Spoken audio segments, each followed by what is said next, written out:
Bueno, continuando con la secuencia de videos que estamos llevando, seguimos con la segunda parte de la fisiología de Boron y el capítulo 26. Antes de continuar, es necesario comprender algunos términos, y uno de esos es la convección, que a su vez es lo mismo que la ventilación, y en síntesis se refiere a renovar aire. Por medio de estos mecanismos, lo que se va a buscar en el sistema es sacar el aire que ya está cargado de CO2 que se usó y traer un aire nuevo con más oxígeno. Eso es convección. Ahora, la difusión es cuando cualquier tipo de partícula se desplaza de un sitio de más concentración o presión a uno de menor concentración y presión. En este caso, el cuerpo lo utiliza para mover O2 y CO2 de donde haya más a donde haya menos y sin que sean empujados activamente. Entendiendo los términos anteriores, sabemos pues que las vías de conducción, es decir, cavidad nasal, tráquea, bronquios, bronquiolos, su función principal vendría siendo la convección, y en los alvéolos, bronquiolos respiratorios y los tejidos donde llega la sangre es la difusión. ¿Cómo está la perfusión? Que es el proceso mediante el cual el sistema circulatorio distribuye sangre, oxígeno y nutrientes a los tejidos y órganos del cuerpo. Para entenderlo de una manera más sencilla, es como la llegada de la sangre, o sea, la irrigación y el drenaje. Ahora voy a tratar de sintetizar un poco lo que hemos estado hablando en el video anterior, para comprender lo que se explicará más adelante. Evitaré hablar de leyes como la ley de Fick y la ley de Henry, pues ya las he explicado anteriormente. Entonces, la respiración posee un control autónomo, guiado en el tronco encefálico, y el libro menciona que sobre todo en el bulbo raquídeo, también llamado médula oblongada. Resulta pues que mediante la recepción de señales de receptores de oxígeno, CO2 y pH, regula la actividad de los músculos respiratorios.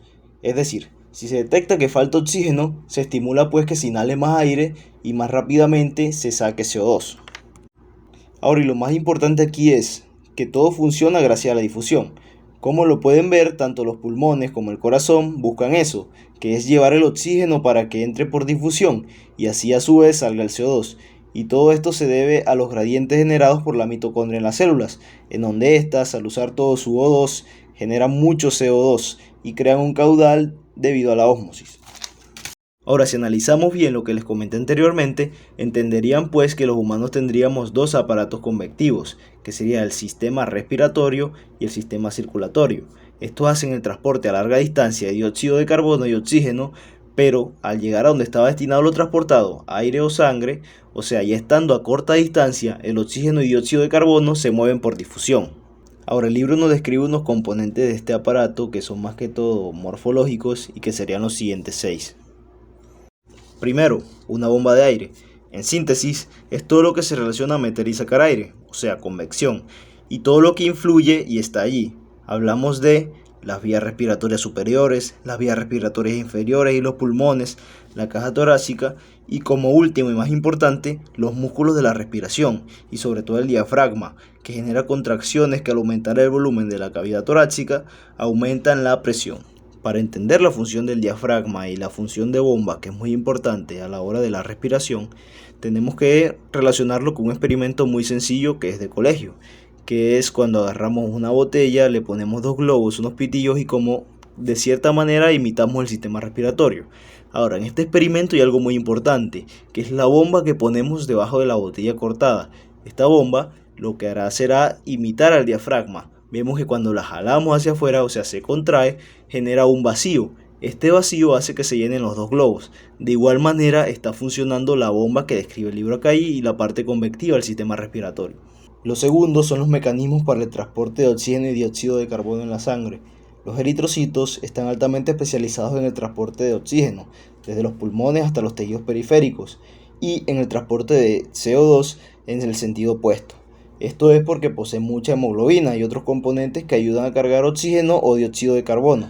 La hemoglobina permite que la sangre sea capaz de transportar 65 veces más oxígeno que la solución salina. En el pulmón y en los capilares sistémicos, la hemoglobina tiene una función importante en el transporte de dióxido de carbono, también amortiguando los hidrogeniones, mientras que la anhidrasa carbónica convierte CO2 en bicarbonato. Aquí vemos lo importante que es el eritrocito y sus enzimas como la anhidrasa carbónica en los capilares periféricos para recibir CO2 y no solo para llevar oxígeno. Vemos, por ejemplo, que el 70% del CO2 es transportado como bicarbonato en el plasma gracias a la anhidrasa carbónica, el 23% como carbaminohemoglobina y el 7% solamente disuelto directamente en el plasma.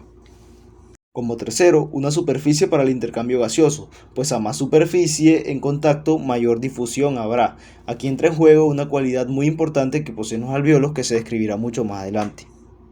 Como cuarto, estaría un aparato circulatorio que distribuye la sangre oxigenada a todos los tejidos y reciba la sangre desoxigenada para enviarla a los pulmones, así se asegura la perfusión. Como quinto, es que el cuerpo siempre busca la eficiencia máxima. Un método de conseguirlo es tomar la perfusión exacta para aprovechar la ventilación exacta y maximizar el transporte. Aunque no se consiga la perfección, hay mecanismos locales que intentan maximizar esto. Esto, si ya se tiene un control local, se necesita también un control central. Este está en el sistema nervioso central, manejando el patrón de respiración según la actividad, por ejemplo si hacemos ejercicio, y según los detectores de presión de oxígeno, dióxido de carbono y pH en el callado de la aorta y las carótidas comunes, por ejemplo. Ahora aquí cierra la primera parte y se continúa hablando de la conformación y función específica de las partes del sistema. Recordando anatomía general, para entender fisiología del sistema respiratorio, debemos hablar de la pleura. La pleura como tal es una capa que recubre los pulmones. Para entenderla más fácil, usamos el clásico ejemplo del libro de Moore, recordando que es como si metieras tu puño en un globo inflado y este lo recubriera. El puño representa el pulmón y el globo la pleura. La pleura se continúa, pero la dividimos en porciones, una porción parietal, que es la que está más alejada del pulmón, y después una porción visceral, que es la que está más cercana a él. En el espacio entre estas dos se encuentra el líquido pleural, que es un ultrafiltrado del plasma, y suele haber 10 mililitros de este líquido, y su función es lubricar y evitar la fricción que se genera al respirar. Los pulmones poseen una característica relevante en fisiología, están divididos en lóbulos. El pulmón izquierdo posee como tal solo dos, superior e inferior, a causa de la presencia del corazón. En cambio, el derecho posee sus tres lóbulos completos, o sea superior, medio e inferior. Digo completos porque en teoría el pulmón izquierdo también debería tenerlos. Sin embargo, la presencia del corazón hace que el lóbulo medio se atrofie, lo que genera la língula. El punto de entender esto es que esto se refleja en el pulmón derecho, el cual supondrá un 55% de la masa y la función pulmonar total. Una vez entendido lo anterior, tenemos que hablar de las vías respiratorias, pero sobre todo de las pulmonares. Resulta pues que las vías pulmonares se bifurcan de manera progresiva. A cada bifurcación se le llama una generación. La generación 0 sería la tráquea. Después de su bifurcación en la carina surge la primera generación, que son los bronquios principales derecho e izquierdo. Y aquí hay un detalle muy curioso. Como el bronquio principal derecho es un poco más vertical y paralelo a la tráquea que el izquierdo, los cuerpos extraños inhalados se alojan más frecuentemente en el pulmón derecho. Como tal, los humanos tenemos 23 generaciones de vías respiratorias. Entre más profunda sea la generación, menos cantidad de cilios y células secretoras de moco se presentarán. Lo mismo ocurre con el cartílago. Esto ocurre porque se van transformando un tejido especializado en la homeostasis, ya que no necesita cilios ni moco para atrapar partículas no deseadas con el moco y moverlas hacia la faringe para que sean deglutidas, sino que necesita un tejido más fino, sin barreras, para que el oxígeno se pueda filtrar y a esto se debe el cambio que se aprecia. Ahora el cartílago se mantiene hasta la 10ª generación. Hasta ahí en ese momento se le denominan bronquios. Comenzando ya la 11ª generación, las vías respiratorias ya no poseen cartílago y se les denomina bronquiolos. Y estos, como no tienen cartílago, evitan colapsarse mediante algo llamado tracción radial, que es básicamente que los tejidos rodeantes los mantienen abiertos por presión negativa. En la 16ª, que serían las últimas generaciones sin alvéolos, se les llama bronquios terminales. Todo hasta ahí forma parte de las vías respiratorias de conducción. Solo conducción. Al sumar el volumen combinado de las vías respiratorias de conducción, nos genera un resultado mayor que 100 mililitros en mujeres jóvenes y de 150 mililitros en varones jóvenes, ambos sanos. A esto se le llama espacio muerto anatómico. O sea, ese es el volumen de aire, 100 a 150 mililitros, que permanece ahí estancado y como tal no participa en la hematosis porque no llega a los alvéolos, pero representa solamente una pequeña fracción de los 5 a 6 litros que puede contener la capacidad pulmonar total. Los espacios aéreos alveolares son el lugar en el que se produce el intercambio gaseoso. Por lo tanto, en la generación 17 comienzan a aparecer alvéolos en el bronquiolo. Por eso, a estos bronquiolos se les llama bronquiolos respiratorios. Estos llegan hasta la generación 19. A partir de la generación 20 se tapizan por completo de alvéolos y se les llama conductos alveolares, que llegan hasta la generación 22. Y en la 23 ya estarían los sacos alveolares. Al conjunto de los conductos alveolares, sacos alveolares, más sus vasos sanguíneos y linfáticos se les dice el lobulillo primario o unidad respiratoria terminal. El área transversal es un concepto que necesitamos comprender, y esta es el área de una figura obtenida al cortarle un sólido con un plano perpendicular a su eje. En este caso, como hablamos de la tráquea y las demás vías, nos referimos a conductos circulares. Ahora, si el flujo se mantiene igual y el área transversal es menor, se aumenta la velocidad a causa de la presión que ejerce el fluido para pasar por menos espacio. Un ejemplo sencillo de entenderlo es cuando ponemos un dedo en una manguera y el flujo sigue constante pero disminuye el área transversal, lo que hace que la velocidad aumente. Ahora contrastemos eso con lo que ocurre en las vías aéreas y que tiene que ver todo lo anterior con esto. Resulta que el área transversal de la tráquea es de 2.5 centímetros al cuadrado. Lo que ocurre es que esta área de sección transversal, en vez de aumentar, disminuye en las primeras 4 generaciones. Esto hace que justo en esas 4 generaciones la velocidad lineal del aire sea mayor que en la tráquea. Esto es importante para que la tos se dé, y ese impulso, en caso de utilizarse, pueda movilizar algo que está obstruyendo las vías. Después de esas 4 generaciones, a partir de la 5ª generación, el área de sección transversal sumada aumenta mucho, lo que disminuye la velocidad otra vez. Aquí podemos ver una simulación de lo que les he estado comentando.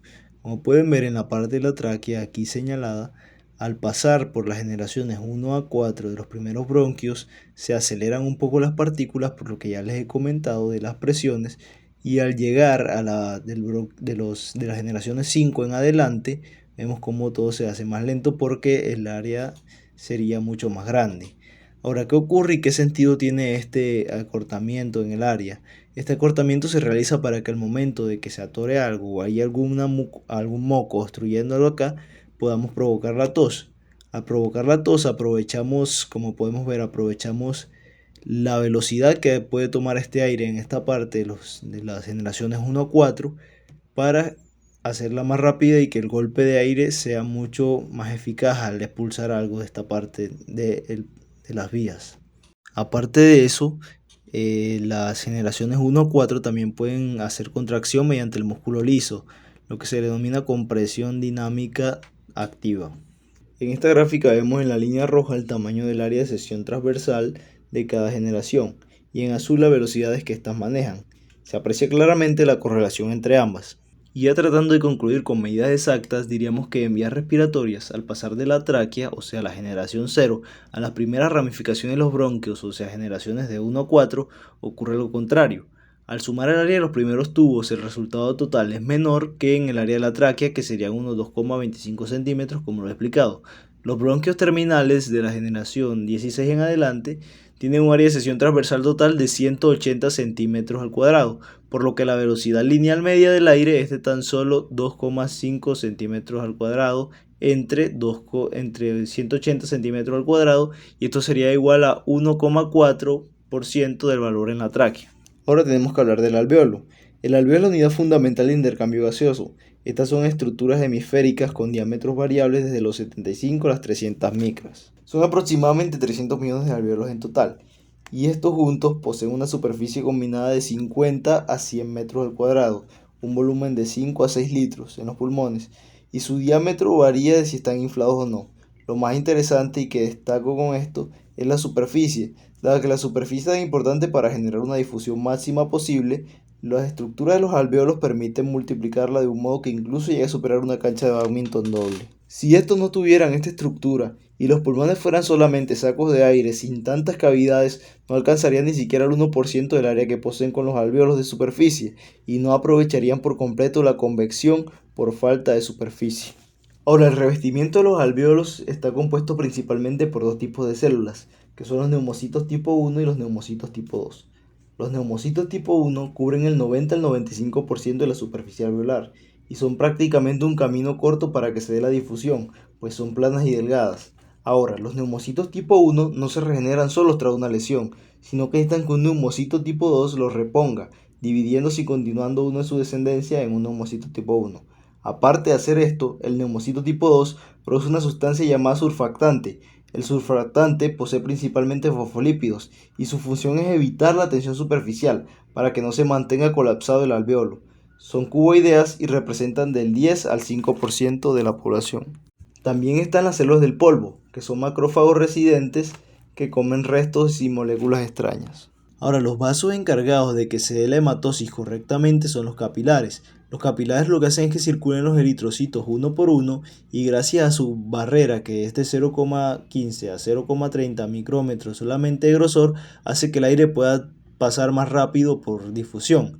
Ahora, cada eritrocito pasa en 0,75 segundos, algo muy rápido y que permite que se recoja el oxígeno fresco y se continúe el viaje de regreso al corazón de manera rápida. Otra cosa que cabe destacar son los poros de Kohn, que son pequeños orificios que comunican los alvéolos contiguos. Su función exacta, según el libro de Boron, se desconoce, pero según lo que he estado investigando, permiten la redistribución del aire entre los alvéolos y que se mantengan las presiones. La irrigación del alvéolo es doble. Este está irrigado por las ramas de la arteria pulmonar que llevan sangre oxigenada y que se ramifican para crear los capilares. Esta sangre viene del ventrículo derecho. Después está la vena pulmonar que recoge la sangre oxigenada y como tal son 4, 2 en cada pulmón, y estas van a la aurícula izquierda. Por último, un caso muy curioso son las arterias bronquiales, las cuales vienen de la aorta y que van a nutrir ciertas células del lobulillo primario, pero estas al final se anastomosan con capilares pulmonares y se da una especie de cortocircuito donde se mezcla sangre oxigenada con no oxigenada. Aparte de todo lo descrito, el pulmón también cumple un rol importante en la olfacción, el filtrado de émbolos y sacando desechos del cuerpo, entre muchos otros. Y con esto concluimos ya la segunda parte del capítulo 26 de la fisiología de Boron. Muchas gracias, espero que les haya gustado.